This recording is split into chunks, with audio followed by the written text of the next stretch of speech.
Hello everyone, I am Curly Komal and I welcome you all to my channel English with Curly Komal.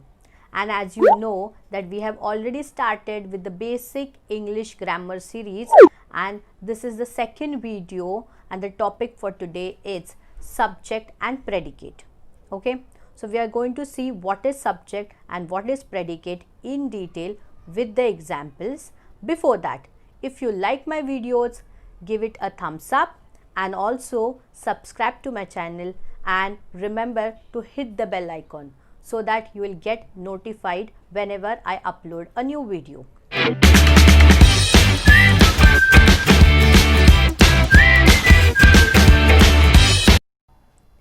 So students, will start with the topic, that is subject and predicate.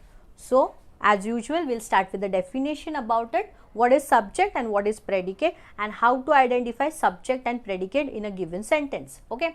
First of all, the definition: the subject of a sentence is noun or pronoun about which something is said. ठीक है, subject किसे कहते हैं? Subject sentence में हम उसे बोलेंगे जो कि है नाउन या तो फिर प्रोनाउन. ठीक है, हमने पहले वीडियो में देखा है, पार्ट्स ऑफ स्पीच में आपको मैंने अच्छी तरह से एक्सप्लेन किया है नाउन क्या होते हैं, प्रोनाउंस क्या होते हैं. अगर आपने वो वीडियो नहीं देखी है तो लिंक मैंने डिस्क्रिप्शन बॉक्स में दे रखी है, आप डिस्क्रिप्शन बॉक्स ज़रूर देख लेना. ठीक है, तो हम वापस अपने टॉपिक की तरफ बढ़ते हैं.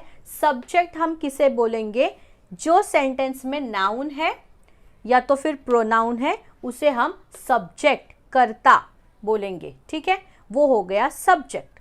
आपको किसी का नाम मिलता है या तो आपको प्रोनाउन दिखाई देता है तो वो हो जाएगा आपका सब्जेक्ट. तो चलो, हमें आपका अपना सब्जेक्ट तो मिल गया. अभी प्रेडिकेट क्या होता है उसे भी समझेंगे. The predicate is all that we tell about the subject. Predicate is all that we tell about the subject. Predicate वो होता है जो हम सब्जेक्ट के बारे में कह रहे हैं.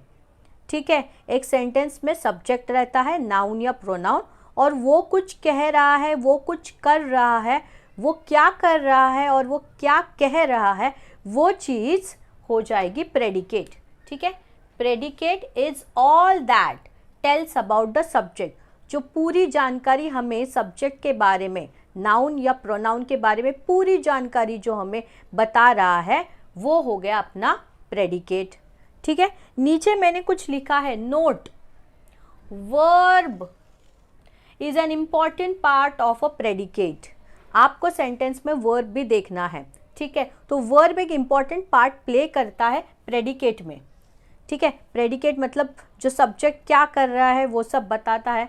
तो एक्शन वर्ड्स होंगे, डूइंग वर्ड्स होंगे या तो फिर हेल्पिंग वर्ड्स होंगे. ठीक है, सो वर्ब बहुत ही इंपॉर्टेंट रोल प्ले करता है when it comes to predicate. तो चलो हम देखते हैं एग्जाम्पल्स और समझते हैं सब्जेक्ट और प्रेडिकेट को और अच्छी तरीके से. ठीक है, ओके. तो स्टूडेंट्स, अब हम देखेंगे कि सब्जेक्ट और प्रेडिकेट को कैसे आइडेंटिफाई करते हैं, कैसे सेपरेट करके लिखते हैं. क्वेश्चन बेसिकली कैसे आएगा, how is the question going to come. Okay, let's see the examples. Here is the example. First of all, we'll read what actually they want us to do.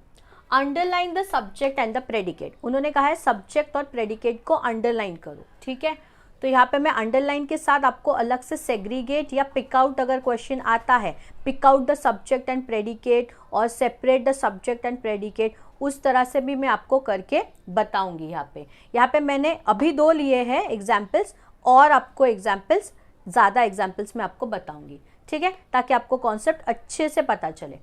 और जैसे हमने देखा था, नोट में लिखा था कि verb plays a very important role when it comes to predicate. ठीक है, वो भी हम इसमें देखेंगे. सबसे पहले हम सेंटेंस पढ़ते हैं. Ramu lives in a village. ठीक है, सो यहाँ पे नाउन क्या है? रामू. ठीक है, रामू लड़के का नाम है. ठीक है, तो रामू हो गया अपना सब्जेक्ट. और बाकी जो जानकारी हमें मिल रही है, the information that we are getting, this all is your predicate. ठीक है, lives in a village is a predicate. यहाँ पे लिव्स देखो वर्ब है. ठीक है, रहता है. लिव्स, ठीक है, वर्ब के बारे में। तो उन्होंने क्या बोला था कि वर्ब या हेल्पिंग वर्ब जरूर होंगे प्रेडिकेट में, ठीक है। सो लिव्स इन अ विलेज हो गया प्रेडिकेट, रामू हो गया सब्जेक्ट। तो अभी हम कैसे लिखेंगे इसे, वो देखो, यहाँ पे रामू हो गया सब्जेक्ट और ये हो गया आपका प्रेडिकेट। अगर आपको चाहिए तो आप अलग से सब्जेक्ट रामू और प्रेडिकेट नीचे लिव्स इन अ विलेज करके लिख सकते हैं, इस तरह से भी है। बट फिलहाल इन्होंने हमें सब्जेक्ट और प्रेडिकेट अंडरलाइन करने के लिए बोला है, तो हम लिखेंगे Ramu as a subject, lives in a village as a predicate, ठीक है। बढ़ते हैं नेक्स्ट एग्जाम्पल की तरफ। They are very dangerous people, ठीक है, they are very dangerous people. So यहाँ पे दे जो है प्रोनाउन, किनके बारे में बात कर रहे हैं, उनके बारे में, दे। सो दे हो गया यहाँ, okay. So they is your subject, rest all is your predicate. बहुत सिंपल और इजी है इसे समझना, ठीक है। दे हो गया सब्जेक्ट, क्योंकि हम दे उनके बारे में बात कर रहे हैं। दे आर वेरी डेंजरस, यहाँ पे आर जो है हेल्पिंग वर्ब का काम कर रहा है, ठीक है। सो यहाँ पे ये हो गया आपका प्रेडिकेट। एक्चुअली ये टॉपिक बहुत सिंपल और इजी है समझने के लिए, और ये one of the important topic है। इसे स्किप करके हम आगे के पार्ट्स कंटिन्यू नहीं कर सकते, क्योंकि हम लोग जब भी ग्रामर सिखाते हैं या आप जब भी ग्रामर पढ़ते हो तो आपका नाउन्स और प्रोनाउंस तो याद हो जाते हैं। फिर धीरे धीरे जैसे जैसे हम आगे आगे टॉपिक्स लेते हैं तो हम उसे नाउन और प्रोनाउन कहते नहीं हैं, हम डायरेक्टली सब्जेक्ट कहते हैं या प्रेडिकेट कहते हैं। तो तभी जो लर्नर्स है वो कंफ्यूज हो जाते हैं कि सब्जेक्ट क्या होता है, ये सब्जेक्ट तो हमें सिखाया ही नहीं है, इसीलिए ये बहुत इंपॉर्टेंट टॉपिक हो जाता है। सबसे पहले आपको पार्ट्स ऑफ स्पीच जानना है। जैसे मैंने बताया था, पार्ट्स ऑफ स्पीच मैंने ऑलरेडी पढ़ा के हो चुका है, आप देख लीजिए, मैंने डिस्क्रिप्शन बॉक्स में लिंक दे रखी है पार्ट्स ऑफ स्पीच में की। और उसके बाद टॉपिक आता है सब्जेक्ट और प्रेडिकेट की। तो सब्जेक्ट क्या होता है, नाउन एंड प्रोनाउन, जिसके बारे में हम बात कर रहे हैं सेंटेंस में, और प्रेडिकेट मतलब वो सब्जेक्ट क्या कर रहा है, उसके बारे में जो इंफॉर्मेशन बता दी जाती है वो हो गए प्रेडिकेट। और कुछ एग्जाम्पल्स मैं आपके साथ शेयर करती हूँ ताकि ये कॉन्सेप्ट आपको अच्छे से क्लियर हो जाए।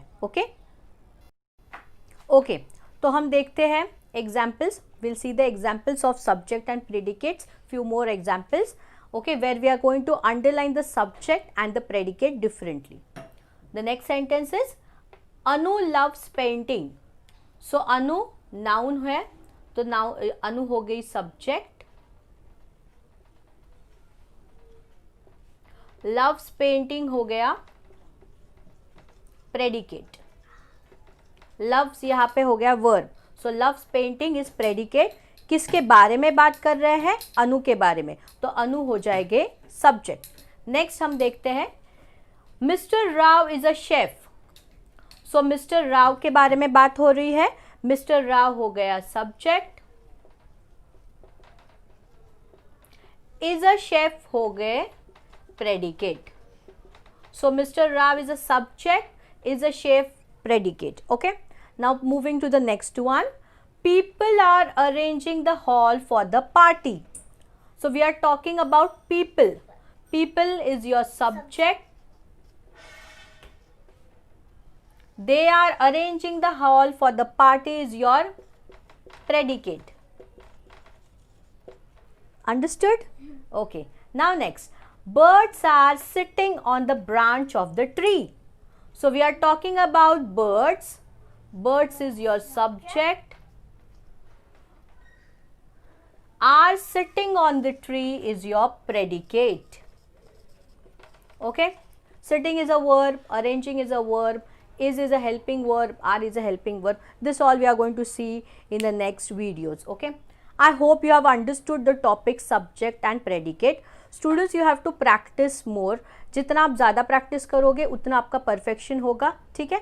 अभी आपको क्या करना है, you take any of your text book, read the sentence, try to segregate subject and predicate, it is as simple as that, ठीक है। जिसके बारे में हम बात कर रहे हैं वो हो जाएगा आपका सब्जेक्ट और क्या बात हो रही है वो हो जाएगा आपका प्रेडिकेट। ठीक है, आई होप आपको ये समझ में आया होगा सब्जेक्ट ऑन प्रेडिकेट टॉपिक। अगर आपको अच्छा लगा है तो please hit the like button, okay. साथ ही में मेरे चैनल को सब्सक्राइब कर देना, और अगर आपको कुछ डाउट्स है, किसी टॉपिक पे ज़्यादा इन्फॉर्मेशन चाहिए, तो प्लीज़ मुझे कमेंट सेक्शन में ज़रूर बताना। Thank you so much, have a nice day, enjoy yourself.